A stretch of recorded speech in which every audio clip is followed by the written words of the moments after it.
Okay, we're going to get started. Thank you so much, everyone, for joining us today. As I said, just a few administrative notes. If you would like to put a question into the chat, please do so. We will be checking that out regularly. Also, we want to note that we are recording this discussion.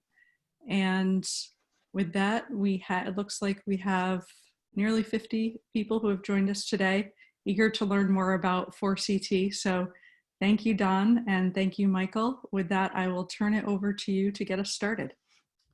Hi, my name is Michael Van Leesten. I'm an employee of Social Venture Partners, and I'm working with 4CT right now.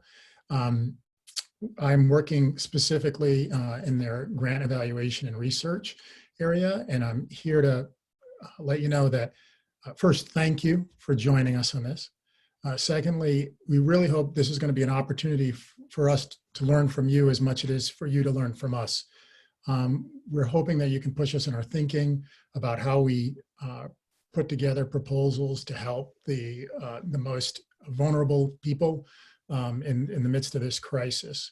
So with that, I'd like to turn it over to Don Kendall, the CEO and co-founder of 4CT.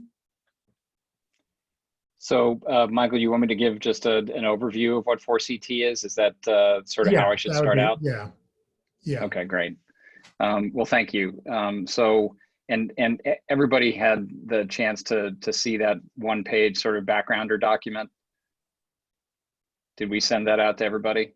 That was sent out. Not sure if everybody ended up reading it. All right. So I'm going to assume that most people have seen that one-page overview document, which describes 4CT in detail. So what I'd like to do today is just tell you sort of the origin story of 4CT, how we got started, and then talk about sort of the last 6 weeks of our grant making, to talk about the projects that we've been funding and the issues that we've been addressing in the state.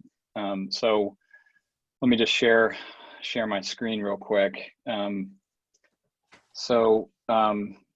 Michael, can you see can you see the document now? Okay. So overview of 4CT. So in mid-March, I made the suggestion up through a couple folks on Governor Lamont's team that we try to coordinate the philanthropic response to COVID across the state. And for those of you who are in the philanthropy business or in the charity sector, you know that philanthropy, like everything else about our state, is fragmented. It's one of the hallmarks of our state, whether you're talking about education or business or charity, that we don't have a great deal of coordination. There's tons of pockets of people doing various things that they're not aware of or talking to each other. And in the philanthropy space, the interesting thing was that when you have something as large, as immense as COVID, there were very few philanthropies that were directly plugged in with state government. One of the few that was the Dalio family through their philanthropy, as well as the Partnership for Connecticut, which obviously has been in the news lately. But the Dalios were actively plugged in with the state and working on projects like when the school system was shut down or forced to close because of the governor's order. There was this mad rush to transition all the students in the K-12 system from physical school to online school. But Commissioner Cardona had no available money to spend on helping the state's alliance districts, the low-income districts across the state, make that transition. And of course, as most people know now, if you're a student, a 9th grade or 7th grade student going to school in Darien in the public schools, that transition from physical school to online school happened relatively quickly and seamlessly. But if you're a student going to school in Bridgeport, it was a completely different story. And the kids needed laptops, they needed connectivity at home, the school districts needed online learning portals. And that issue was just one of a raft of issues the state was trying to address as part of the the whole decision to shut down and shelter in place. And philanthropy was needed to fill the gaps in the state's response. So initially, what we proposed was this sort of coordinating function or clearinghouse function. State government, they had set up a hierarchical system of managing the state's emergency response to COVID, and the governor was the unified commander that sat on top of a hierarchy of 700 different entities, everything from the state to federal to local agencies, towns, as well as some statewide nonprofits. And we set up an escalation process where needs were identified, and if the state wasn't well positioned to address those needs got tossed over the fence to us to see if we could organize a philanthropic response. So the idea was that basically we would set 4CT up, and this is why I have this chart up. We set 4CT up as playing a central kind of coordinating role between needs on the one side and resources on the other. And the first projects that we worked on, as I mentioned, related to the schools closing and getting kids who were in the Alliance districts access to learning materials so that their learning didn't stop when the schools got closed. Then we started working on hospitals and PPE because the crisis sort of shifted as we saw a sort of massive growth in the number of cases, and the hospitals were treating those cases. The PPE problem became a huge problem, whether it was in hospitals or other frontline service providers. And then from PPE, things shifted to food. And food banks were seeing massive surges in demand and running out of food. And food insecurity went from sort of a low-level chronic issue in our state that frankly many large funders in our state were not aware of, and it became this huge issue. So our focus shifted as the crisis shifted, and so that was the vision for 4CT, and Governor Lamont announced our formation. We're a 501c3 independent entity with our own board, but we're working very closely with the Lamont administration on the needs that the state is not well positioned to address. So in essence, what we've been able to do is we're a startup. We've got 22 staff and volunteers, full-time staff and volunteers that are working now, and over 70 volunteers have touched 4CT in some way, and we've been able to raise just under $18 million in the 8 weeks that we've been in existence, and we've put almost 8 million of that to work already. I'll go through our grant making in a second, Michael, but basically what I wanted to show is early on in the crisis, we were working with McKinsey & Company. They donated a pro bono team to us for the first month after we got going, and they helped us prepare this landscape analysis to inform our grant making. They looked at both the needs that COVID was creating in the state and then the resources that were available to address those needs. And first, they sort of helped us map the available federal, state, and local funding for COVID. And this chart sort of shows the components of that, everything from the federal legislation that was passed specifically for COVID, how much of that money was going to flow through Connecticut in the form of block grants, for the state, FEMA funding, other things like that, PPE, resources for hospitals. And then programs at the state level, like the ECD bridge loan program that folks probably know about, that sold out in the first 4 hours and had issues in terms of how those funds were being made available from an equity standpoint, because the businesses that were aware of the program in large part tended not to be minority and owned low-income owned businesses across the state. So equity is a major issue in terms of the funding flow. And then the bottom of the chart talks about the local sources of funding, everything from community foundations across the state, all of whom have launched their own COVID-specific response funds and are doing great work funding local organizations in their communities. Some of the large family funders in the state have taken and made specific COVID commitments of funding.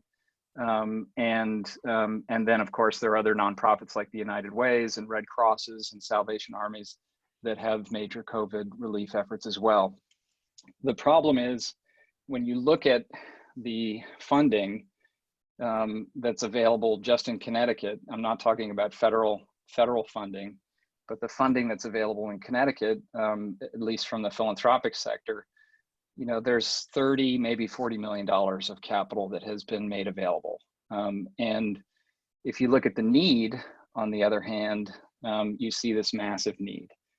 And McKinsey again helped us sort of assess the likely needs related to COVID across a number of different areas, everything from education to healthcare to social support, housing and homeless, and then direct economic aid.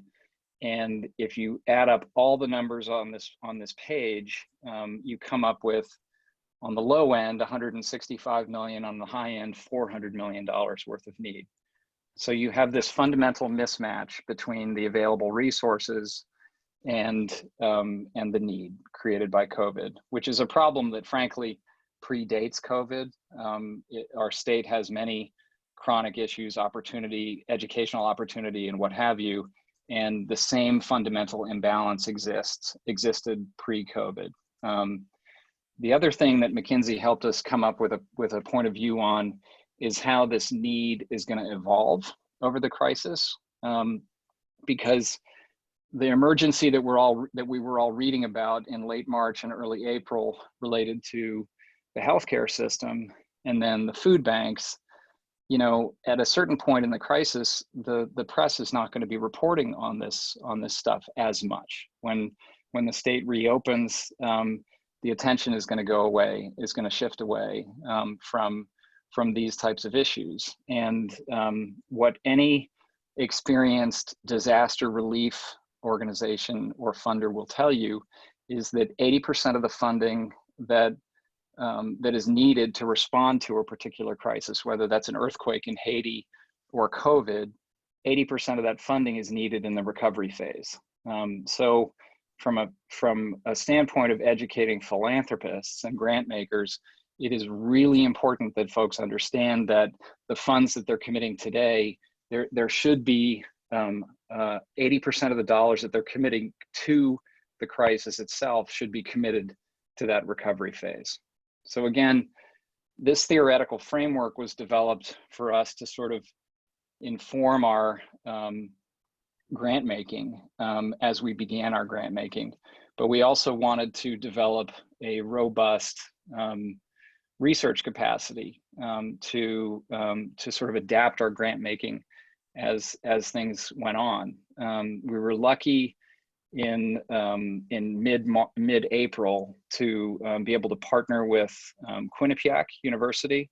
The Quinnipiac poll that most folks know is a national polling group headquartered within Quinnipiac University. And they were kind enough to work with us and add some COVID-specific questions to a tri-state poll that they conducted in mid-April. And the poll surveyed over 1,000 Connecticut adults, asking questions like, have you or a family member, have you lost a family member due to COVID? Have you lost your job due to COVID? Are you worried about your ability to pay bills because of COVID?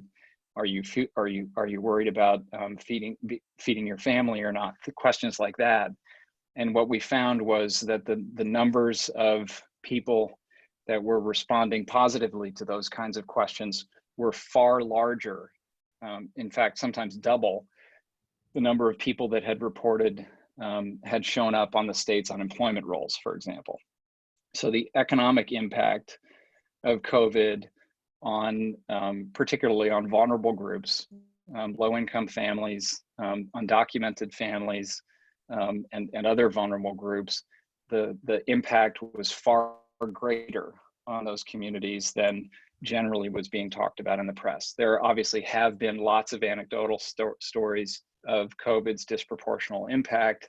This survey revealed that in the numbers, and what we decided to do in order to inform our grant making going forward from that was develop our own research capacity to track on a longitudinal basis the impact of COVID on those vulnerable groups in Connecticut and make that data available.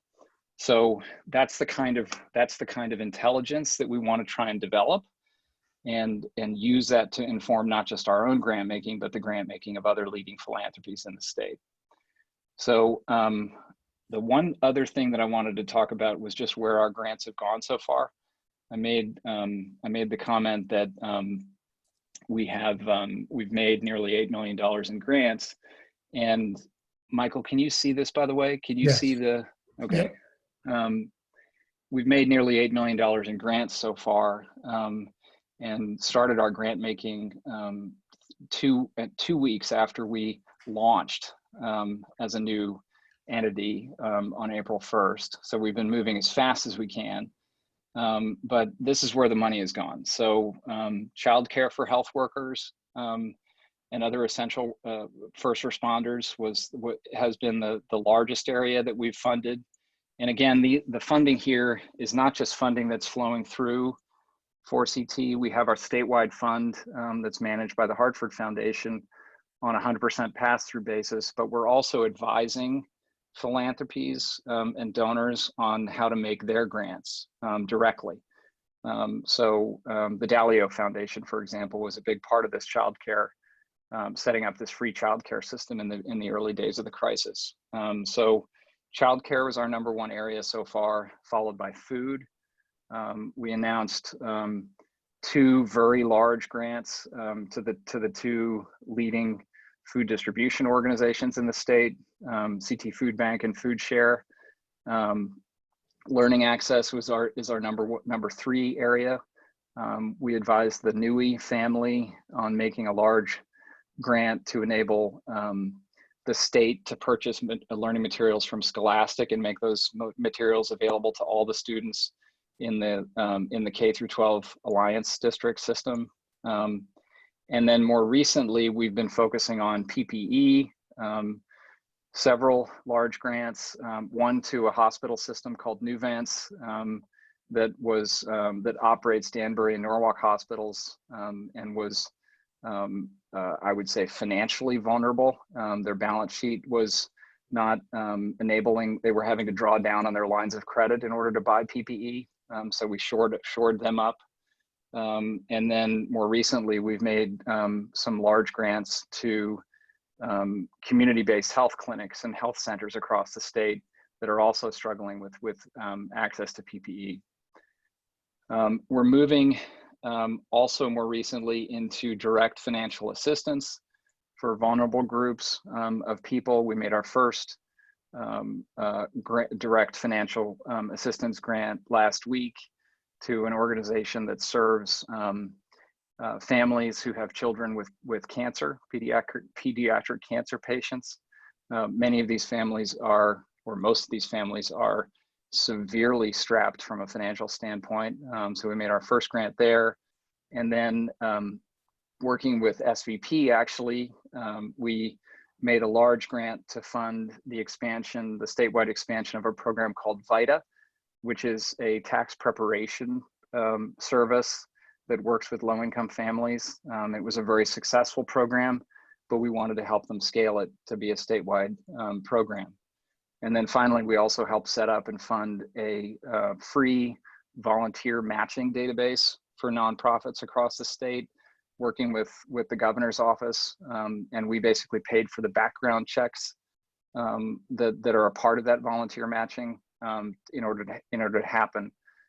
We paid for the background check screening. So that's sort of where our funding has gone But Michael, I wanted to turn it back over to you because I'd Yeah, love to have a sure. conversation.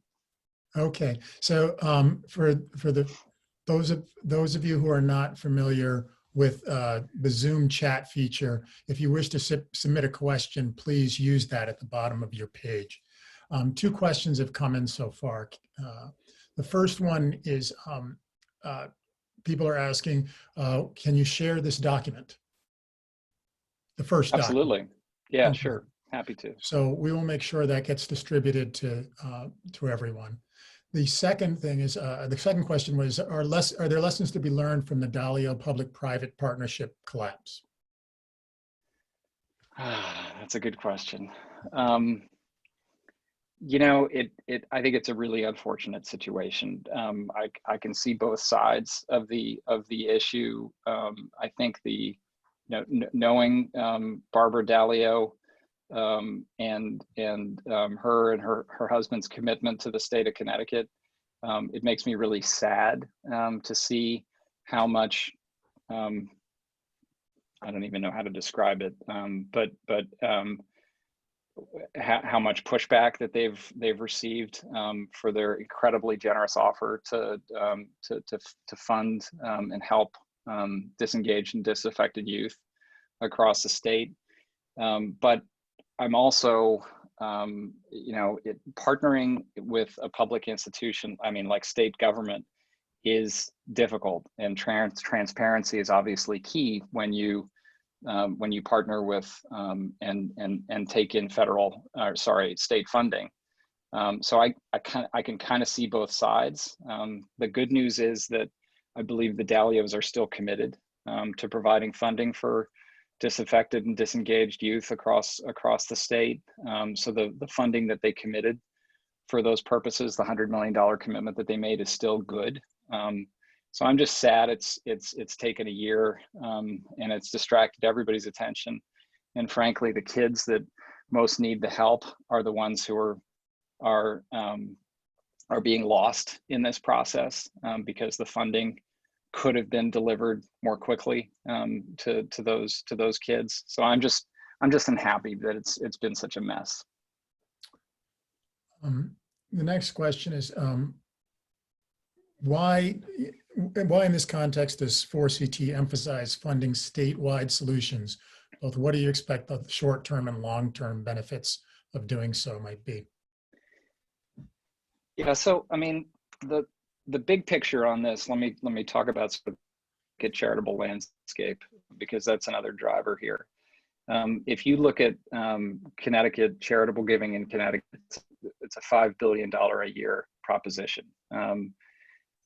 Institutional foundations, Connecticut-based foundations, represent about 1.4 of that $5 billion worth of giving per year. And $5 billion is a significant amount of money, especially when you compare it to the size of our state's budget, which is $20 billion. So charitable giving, if we work together, charitable giving could and should have a really meaningful impact in our state, and the charitable sector should have a seat at the table with state government and the private sector. I mean, most countries in the world have this idea of a three-legged stool, where the public sector, the private sector, and the nonprofit or NGO sector work together. Again, in Connecticut, we haven't figured out how to do that yet. But if you look at the 1.4 billion, the institutional portion of the 5 billion, Connecticut-based foundations send 2/3 of their grant dollars out of the state. So there's an enormous opportunity there, I think, for a messenger to make the case that Connecticut-based foundations should spend more of their grant dollars here in the state. And if you were able to make a compelling case that Connecticut-based grant makers spend their money here in the state, and you got that 66% down to 50%, for example, that would free up $150 million of new giving for the state and for the nonprofits that are here doing work. That's a big number, and I think it's one of the numbers that got Governor Lamont's attention when I made the case to him in mid-March. So fundamentally, what we're trying to do with 4CT, a big part of what we're trying to do is give philanthropists more compelling opportunities to invest in their backyard. We want to bring new dollars to the table for Connecticut nonprofits.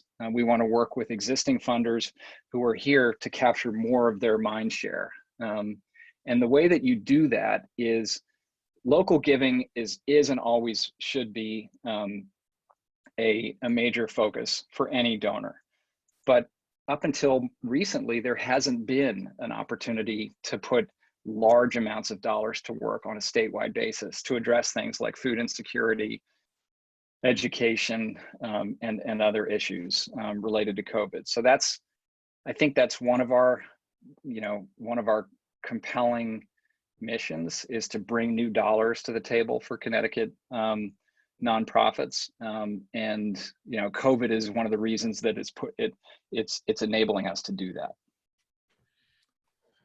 Thank you. And one quick question. There's a item BH. Does that refer to behavioral health on the slide that you? It does. It does. Okay.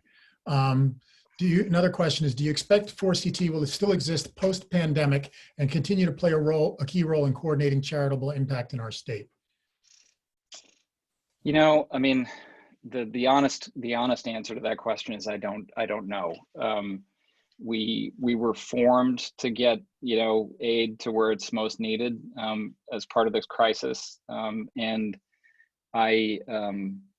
there is a chance that is all we will do. In other words, we come together for this crisis, and then get aid to where it's needed, and then wrap things up at some point in time. I think there is a need for our organization to exist beyond the crisis because of the opportunity that I just talked about in terms of increasing charitable giving in our state, and putting more compelling opportunities in front of the leading families and the leading philanthropies. But it remains to be seen whether they actually want us to do that. And so I think we have to do a very credible job of grant making. We have to design big solutions to big problems, and that's actually I mentioned that in the overview, but it's actually worth spending time on that. When you our first grant from our unrestricted funds was this large grant that we made to the 2 food banks. Those grants were almost the only statewide solution that was readily available for a grant maker to make on a statewide basis pre-COVID. Those 2 organizations, you put them together, they serve 90% of the food pantries in the state. Our grant making criteria for the grants that we're making is that we want to try and impact at least 50% of a particular affected population in our grant making. If you want to do grant making outside of the food area, it is statewide grant making. It is very hard. You have to work with collections of nonprofits in order to do that, and stitch together a way to sort of distribute capital in an efficient and effective manner. So design is a big part of what we're now doing.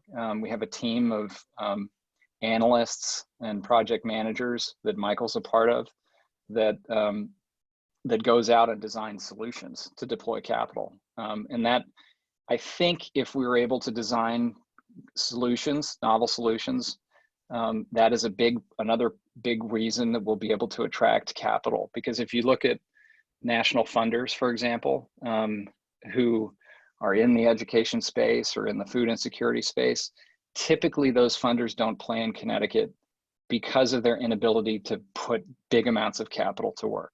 So if we can solve that problem, I think that we will, hopefully become an enduring organization. I would also add, with respect to food, for instance, the emphasis on statewide solutions really would work to the benefit of the literally thousands of food insecurity initiatives that exist within our state. And the reason why I say that is because a significant number of them are actually competing against each other and driving demand and prices up for retail food. because their donated food has dropped so significantly during this crisis relative to their demand. So the idea of helping nonprofits, all of whom are working very hard to address real problems right in their faces, to make that more efficient and increase their capability would require them to work together. And that's what when we talk about cobbling together or constructing solutions whereby organizations can collaborate. We're hoping to see a benefit in that regard too. The next question was, are you now considering unsolicited grant applications for long-term COVID relief/recovery efforts? Yes, absolutely. The door is open right now. You know, we are a startup. I want everybody to understand that. We've only been in existence for 8 weeks, and the emphasis has been on rapid grant making. We have the intention of having a wide open application process for grants. Obviously, statewide impact is a key part of that, but I think that people also have to appreciate that there's a group of 12 people who are trying to do this. So it's a startup. You know, we have great grand aspirations and good intentions, but there's also only a limited amount of work that we're capable of doing because of our limited staff. Next question: are nonprofit organizations able to apply to 4CT directly to meet quote individual needs unquote? Are there guidelines and priorities, or is the focus broader? So I'm not sure what individual needs means there. If we're talking about direct financial aid, we are focused on that. We've just begun to focus on direct financial aid, and we see that as a key, like a cornerstone part of what we will ultimately soon do. And we have this program it's not well named right now, but it's called the Last Mile Project, and it's seeking to develop methods or mechanisms of distributing direct financial aid to the most vulnerable communities in our state. You can talk about the undocumented or the immigrant community, for example, and that a lot of people may not realize this, but a substantial number of undocumented folks are married to U.S. citizens. And in the cases of those families where there's a mix of two people, the federal aid that's flowing to folks for COVID, those families are ineligible to it. So that population is something that is a group that we're very focused on. We're also obviously focused on families of frontline responders and essential workers that have lost a loved one due to COVID, especially essentially taking care of the people who have taken care of us, and standing for them. So direct financial aid is going to be a major part of our grant making, but doing that building the mechanism to deliver that aid in a way that is efficient and validates the need is quite challenging. Next question is a good solid one and something we've discussed. Basically, the question is, the questioner references an article regarding the philanthropic sector and redefining this sector to place race equity at the center. Often these populations and these communities that we speak of are vulnerable because of rampant systems of racism and oppression. I'm abbreviating here because it's a long question. Has 4CT come to some of these conversations around race and equity in the philanthropic sector and in giving? I'm not sure what "come to the conversation" means, Michael. In other words, I would say if we even had discussions about it in terms of trying to figure out how we help alleviate or change the existing situation with respect to philanthropic dollars flowing into these communities, philanthropic dollars flowing to nonprofits that serve them more closely, that might be smaller nonprofits and the like. Yeah, I mean, I'd say that the equity issue is something that everybody at 4CT cares about and is aware of. And we're coming into existence to make COVID specific grants. So when I talked about, for example, how federal and state funds are flowing in a way that reinforces as opposed to addresses the dramatic opportunity divide that exists in our state, and is drawn along race lines, but is also drawn along income lines, and other vulnerable groups are excluded from that. That is something that we very much care about in our grant making, and we're trying to address. The larger point about how do we address these issues on a systemic basis is currently beyond the scope of what 4CT exists in order to do. But that being said, we care about it, and my board is composed. We have a 7-member board of directors, and 3 of the board members are the heads of the 3 largest community foundations in the state of Connecticut. And another board member runs a leading nonprofit that works with the immigrant community in Connecticut. And then another member works with family-based childcare and early learning providers across the state, most of whom are low income to start with. So the awareness of the issue that you're talking about is something that every single person on my board knows about and cares about. Whether or not we can function as an advocate, as an effective advocate for long-term solutions remains to be seen. When applying the equity lens to education and assessing the needs of the free and reduced lunch students, why does the education element on the slide show medium or low measures for the post-surge decline / recovery stages?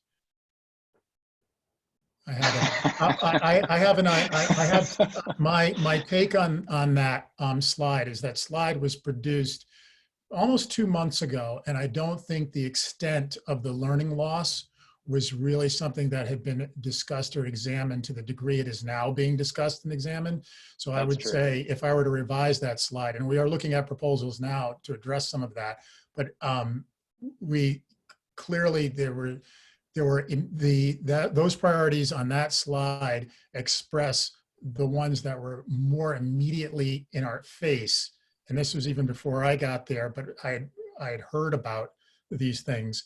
And as a former educator, I had not anticipated the degree or the severity of the crisis and the extent of the crisis and the shutting down of the schools and the long-term closure of the schools. That all really fleshed out over the weeks following the creation of that slide. So I would say that that's being addressed more aggressively now than it might imply from that chart. Yeah, and the overall point to make is that landscape analysis, I think, was a fairly thoughtful analysis, but it was highly theoretical. You're talking about an assessment that could be done basically with a spreadsheet and a computer, that had access to Google. So the kind of depth that of analysis that is reflected by the question, frankly, was not part of that assessment.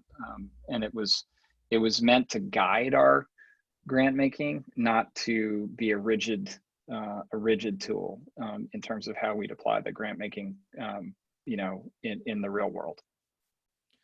The next question that was asked was basically it boils down to, can you apply to a community foundation and 4CT? Can you apply to both of them? I would say yes. You can apply to both your community foundation and to 4CT. 4CT, we still have our criteria, particularly COVID responsive, statewide, et cetera. But yes, you can apply to both. Yeah, I mean, I would say that working with the community foundations is one of the key things that we're committed to. Um, the One of the interesting things when you look at all the community foundations across the state, what you'll see is that some of them, like Fairfield County's Community Foundation, on whose board I serve, by the way, so full disclosure, Fairfield County's Community Foundation serves low-income communities, Norwalk, Stamford, Bridgeport, et cetera. But they have an enormous amount of resident wealth in Fairfield County from which to pull donations to address the needs in their communities. But if you look at other community foundations, like for example the Connecticut Community Foundation, which serves Waterbury and a number of rural communities in the central and in the central part of our state, they have the same kind of needs, very, very large needs, split between the sort of rural communities where there's a ton of poverty, by the way, and then larger cities like Waterbury, but they don't have the wealth to draw on. The same thing is true if you look at northern and eastern Connecticut. And so what we want to do for those communities and those community foundations is actually help redistribute the wealth to help address the need and where we can take and provide funding to address part of the gap that's created by the size of the need versus the available funding.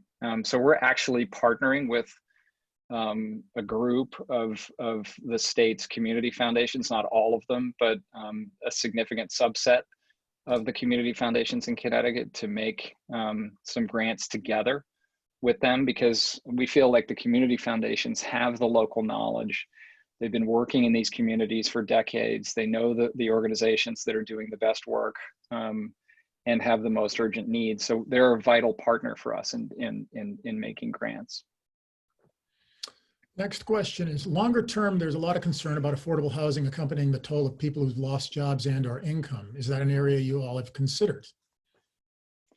You know, affordable housing was an area that we have considered since the start, because when the governor made the order to shelter in place, the Department of Housing issued decompression notices to the state's homeless shelters, and the hotel rooms that essentially had to be booked for 50% of the shelter residents needed to be paid for, and this is in the early days of the crisis, so FEMA funding was thought to be available to pay for those hotel rooms, but the way FEMA funding works, it's provided on a reimbursement basis and not 100 cents of the dollar.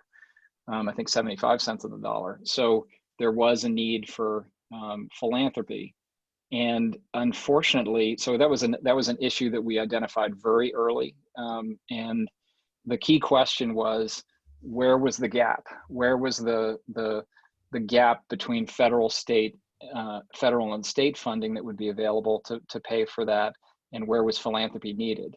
And so that question prompted a work to sort of estimate and track down exactly what dollars would be available from the state and the feds, and we're still unfortunately trying to answer that question. So it's bogged down our work.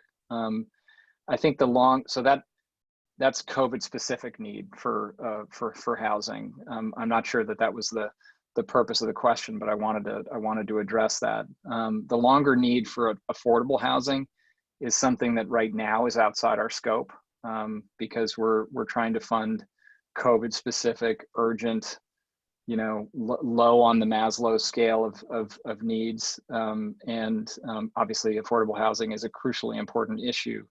But we've had to draw the line somewhere. Does 4CT have a macro fundraising goal for covering the phases of pandemic maturity represented in the slides? If 80% of giving should be focused on 6 months to 30-month recovery period, there's a big number in play based on 8 million deployed to date.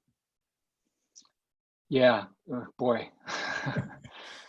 Yeah, we're nowhere close to the amount of money that will be needed. And you know, I guess in response to that question, I would say join us, you know, and help us with our fundraising, because it is, now that, you know, $18 million is obviously a lot. We've raised a lot of money very quickly, and the vast majority of that was raised in the first 3 weeks after we launched. And now with the reopening of Connecticut and the weather improving, and the sort of the emergency or acute phase of the crisis sort of passing, and the fact that we're moving towards sort of the chronic phase of the emergency, fundraising is becoming more challenging.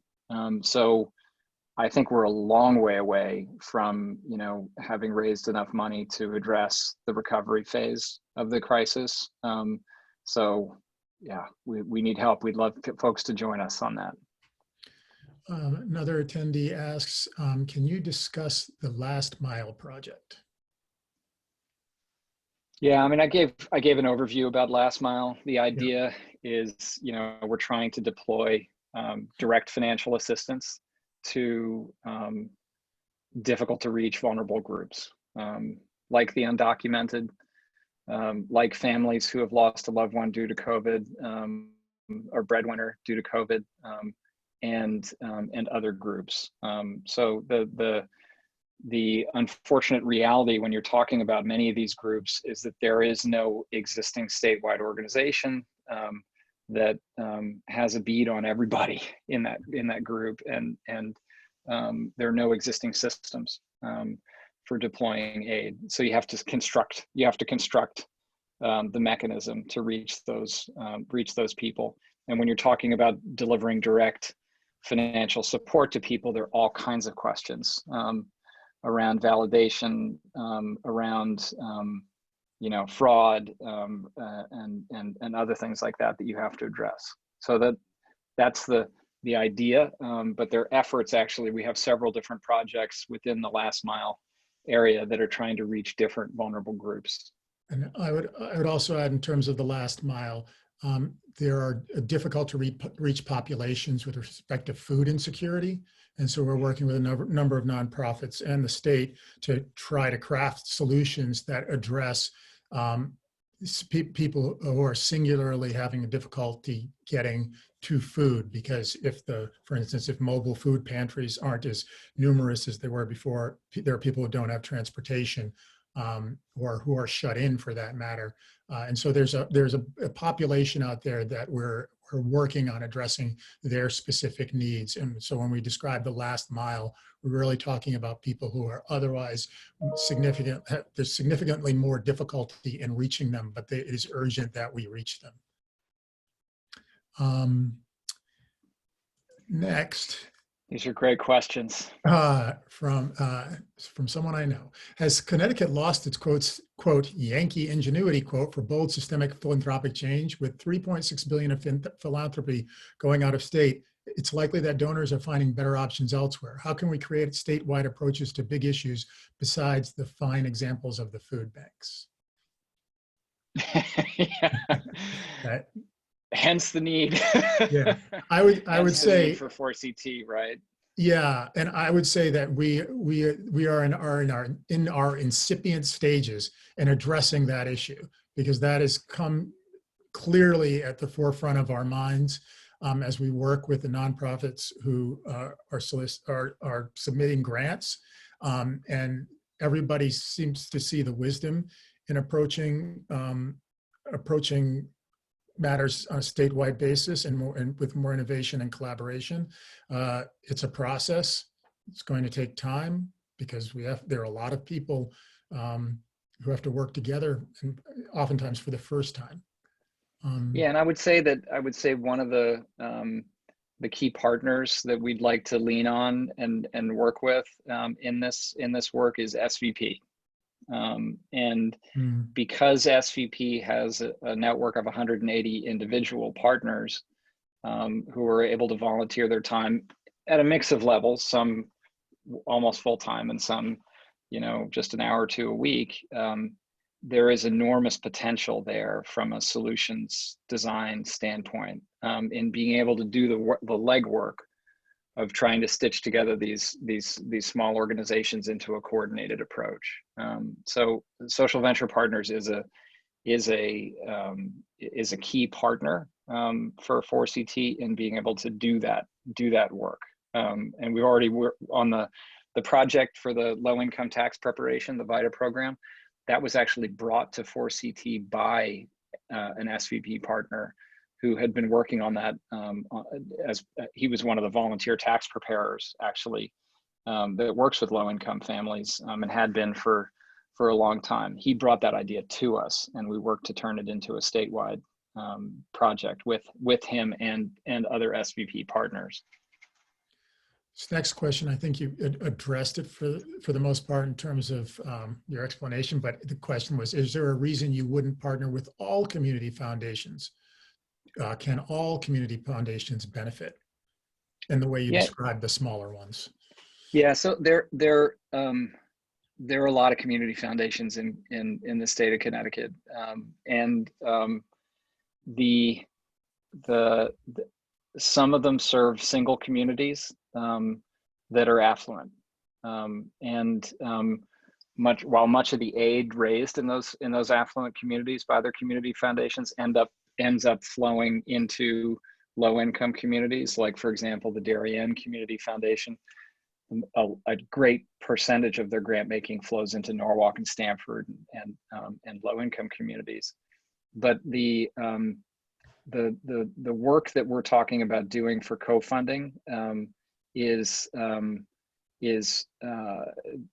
intended for the nonprofits that are working in those low income communities to benefit from. So we're open, but that's the issue that we have to focus on. Okay, so we have three final questions, three final questions from three people. But the first one of these is, am I correct in understanding that applications to 4CT are by invitation? And the protocol to, all right, that's the answer to that. And the protocol to submit a short proposal. Anybody can submit an application on our website. Right. You submit, and they ask, is the proposal is to submit a short proposal. The protocol is to submit a short proposal first to be followed up by a conversation with your panel. If so, are there any guidelines regarding this introductory letter? I would say no. You would potential grantees have submitted full applications. I would encourage people to submit full applications.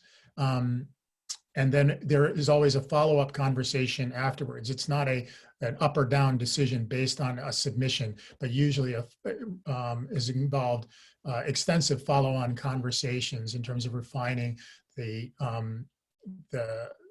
purpose or purposes of the grants, where money would be directed, the statewide aspect, whether it addresses COVID, et cetera, et cetera. So there's an extensive conversation that typically follows, unless the grant request is specifically outside of the criteria that Don has provided already.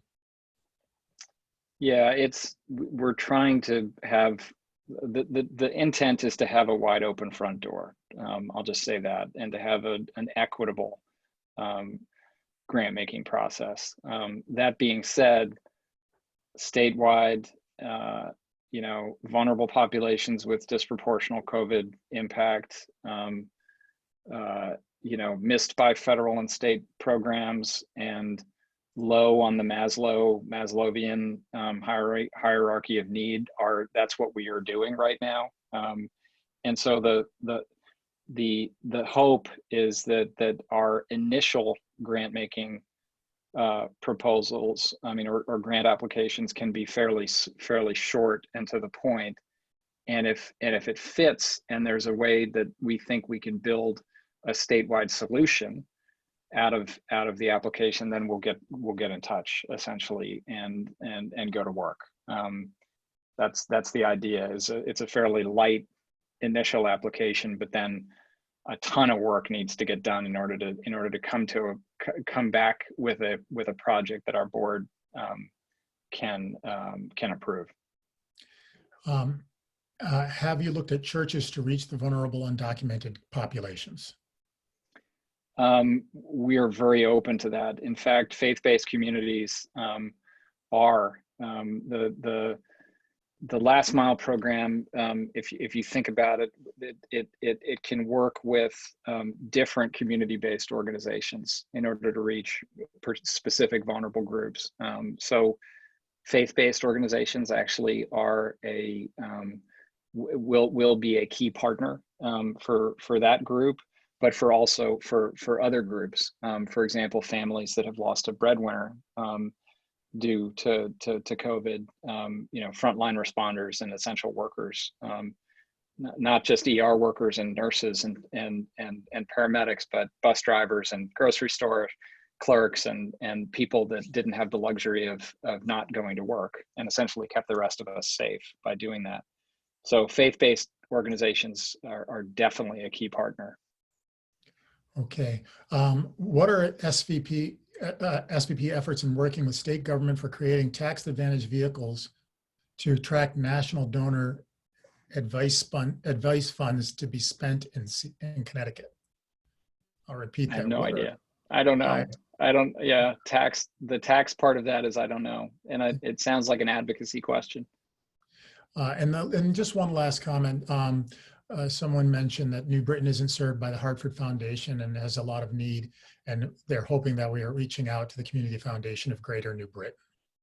Yeah, actually, I'm pretty sure we have reached out, and I'm not sure if they've responded to us. Yeah, they to date they have not responded to us, but if the questioner knows people there, we would encourage you to contact them, because we have reached out to them several times and they have not responded.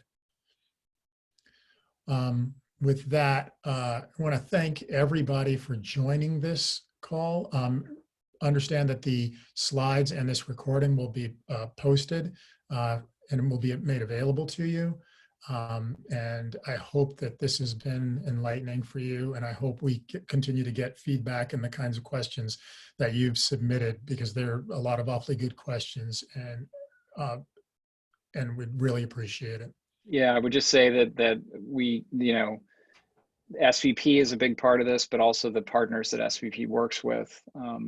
We want, we're building 4CT in a spirit of collaboration and partnership. We are a startup. We know that we're not getting everything right.